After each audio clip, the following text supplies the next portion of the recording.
Esto es un metal líquido llamado galistano. Parece bastante inerte en mi mano, pero en las condiciones adecuadas cobra vida. ¡Wow! ¡Qué increíble! ¡Es una locura! Hoy les hablaré sobre una reacción química asombrosa que convierte metales inertes en una forma que parece estar viva. Incluso voy a comprobar si estas pseudoformas de vida pueden resolver un laberinto. Hace más de 2000 años, los antiguos alquimistas descubrieron algo extraordinario escondido en estas rocas de color rojo brillante conocidas como cinabrio. Cuando estas rocas se calientan, liberan un líquido plateado que llamaban plata líquida, conocido hoy como mercurio. El mercurio se conoce desde hace siglos como un metal que es líquido a temperatura ambiente. Solía utilizarse en muchas cosas, desde termómetros hasta barómetros, e incluso se tomaba como medicamento. Pero afortunadamente, luego de que se descubriera que el mercurio es extremadamente tóxico, tenemos una alternativa mucho menos tóxica, pero que igual se derrite a temperatura ambiente. Es una aleación de galio, indio y estaño. Sorprendentemente, cuando se mezclan estos tres metales que son sólidos a temperatura ambiente, se vuelven líquidos. Pero eso no es lo más increíble. Miren qué ocurre cuando lo vuelco en esta solución. Parece cobrar vida. Se extiende como un gusano y de repente se contrae y vuelve a su forma esférica. Y este proceso puede repetirse una y otra vez. De alguna manera parece que le estamos dando vida a este metal.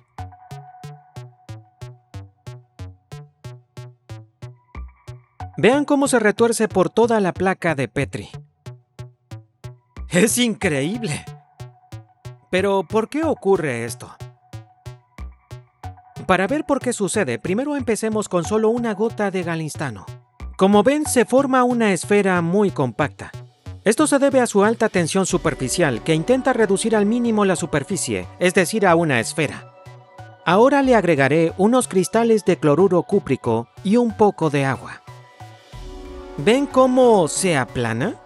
Esto se debe a que el galio del galistano reacciona con los iones de cobre y el cloruro cúprico. Forma un cobre que rápidamente reacciona con el oxígeno del agua y forma partículas de óxido de cobre, que es esta cosa negra en la superficie. Estas partículas de óxido de cobre atraen el agua, lo que reduce la tensión superficial del galio y hace que se extienda. Pero vean qué ocurre cuando le agrego un poco de ácido clorhídrico. La gota metálica de repente vuelve a convertirse en una esfera y el óxido de cobre negro desaparece. El ácido clorhídrico reaccionó con el óxido de cobre y lo volvió a convertir en iones de cobre. Pero si en lugar de hacerlo uno por uno mezclamos el ácido, el galistano y el cloruro cúprico en una misma solución, ahí es cuando ocurre la magia. Estas tres reacciones contrapuestas suceden todas al mismo tiempo. El metal forma estos dedos con forma de serpiente porque siempre que hay una gota con una tensión superficial determinada, se produce una presión dentro de la burbuja o gota llamada presión de Laplace. Supongamos que de repente tengo un área en esta gota que tiene una tensión superficial más baja. ¿Qué ocurre? La tensión superficial baja deforma más que la tensión superficial alta y el galistano es empujado hacia esa tensión superficial más baja. Es casi como si inflase en las zonas con menor tensión superficial. Así que los dedos se forman debido a la tensión superficial desigual en toda la gota. Vi esta reacción por primera vez en el canal Tommy Technetium. Y desde ese momento quiero ver si podemos hacer que estas gotas de metal resuelvan un laberinto si creáramos un gradiente de concentración de iones de cloruro para que el metal lo siguiera. Por ejemplo, si coloco unas gotas de galistano en ácido, se chocan entre sí. Pero si pongo los cristales de cloruro cúprico, las gotas de galistano siguen y consumen los cristales. ¡Es increíble! Literalmente parece como si fueran criaturas de mar alimentándose en la superficie. Este movimiento se debe a la tensión superficial en constante cambio que lleva a las gotas de metal hacia los cristales. Lo produce el efecto Marangoni, por el cual el flujo se desplaza de las regiones de baja tensión superficial a las de alta tensión superficial. Vean cómo el flujo expulsa las partículas superficiales de atrás. Y el nuevo líquido debe llenar ese volumen, por lo que la gota se mueve en dirección a la baja tensión superficial. Esto ocurre en ráfagas, por lo que casi parece una medusa. Así que voy a crear un laberinto para estas mini medusas y veremos si pueden llegar a la salida. Bien, primero voy a volcar un poco de ácido clorhídrico. Luego colocaré el gradiente de iones de cobre. Ahora veamos si el galinstano encuentra la salida del laberinto.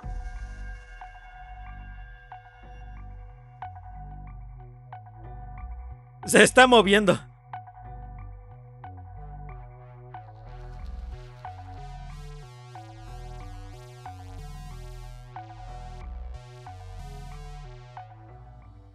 Este pequeñín lo está logrando. Es increíble, parece que estuvieran vivos. Miren el movimiento específico de estas bolitas. Vean cómo el óxido de cobre se forma y luego es empujado hacia atrás debido al efecto Marangoni. Luego se disuelve lentamente. Aquí se perdió. Se quedó sin galio. ¿Ven esos colores amarronados que aparecen? Es el galinstano formando metal de cobre.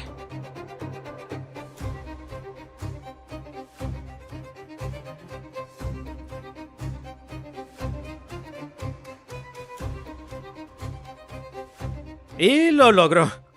Lo interesante es que esta reacción es muy similar a una reacción que hice hace algunos años atrás en un video llamado Latido del corazón de metal. En esa reacción puse un poco de galio en ácido sulfúrico y luego lo toqué con un pedazo de hierro. Cuando el galio está en el ácido se forma una fina capa de sulfato de galio.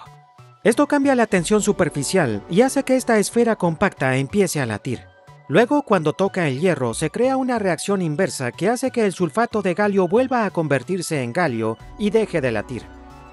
A medida que el galio se aleja del hierro, vuelve a reaccionar con el ácido sulfúrico y a formarse el sulfato de galio. Así el ciclo se reinicia, va y viene entre estos dos estados. Es fantástico, parece un corazón latiendo a toda velocidad. Gracias por ver otro episodio de The Action Lab, espero que hayan aprendido algo. Si aún no están suscritos, recuerden hacer clic en suscribirse y nos vemos pronto.